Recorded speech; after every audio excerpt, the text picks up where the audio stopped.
Hier, je vous ai fait une petite vidéo pour vous montrer que j'avais reçu l'album The Last Race du GP Explorer, édition collector Squeezie. Donc il est temps qu'on l'ouvre ensemble. Bon, ça va être compliqué parce que le but ce sera de faire une petite incision là, parce que ça, en fait, le carré où c'est marqué édition Squeezie, je pensais que c'était directement sur la pochette. Mais non, c'est sur le plastique. Donc je vais essayer de le garder intact. Ça sert pas forcément à grand chose, mais quand même, j'ai envie de le garder. Alors le but c'est de faire une incision très précise, chirurgicale, sans pour autant toucher le CD parce que sinon il marchera plus. Est-ce que j'ai réussi? La réponse est non. Comment je vais me démerder moi? Ça se trouve je suis en train de découper la pochette. C'est bon, j'ai réussi. Maintenant il faut l'enlever. Ok, ça va, ça a l'air d'aller. Je suis juste trop fort en fait.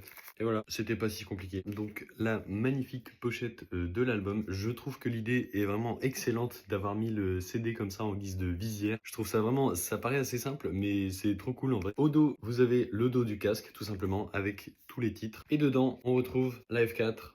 Et ici, j'ai vu qu'on avait une petite pochette avec un truc dedans. Et c'est apparemment, hop, vous voyez ici, ça c'est la photo qu'il y a sur l'album de base, donc l'édition normale. Et en fait, c'est un petit poster.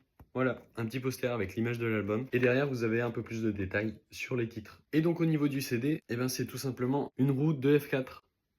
Donc c'est très cool. Voilà, le dos tout simplement, hein. Je pensais que sur la face, il y aurait la photo comme ça, de l'album classique. Je pensais qu'en fait c'était le dos qui servait de visière. Et en soi c'est pas plus mal parce que ça aurait été un peu con que le dos du CD ne soit pas protégé et risque d'être griffé dans la pochette du coup. N'hésitez pas à me dire si vous aussi vous l'avez commandé et quelle édition vous avez choisi. Alors personnellement j'ai pas choisi Magla, hein, même si je suis pour Magla depuis le début. Simplement parce que je voulais quand même un petit souvenir de Squeezie. J'avais déjà pris le maillot de Magla. Donc voilà, il fallait que je change un petit peu quand même. Et je vais pouvoir l'écouter tout le reste du week-end, juste ici, mais c'est pas branché, donc je pourrais pas vous le montrer maintenant. Voilà, et si vous vous demandez pourquoi j'ai fait une vidéo par terre, j'en sais rien. Bonne nuit.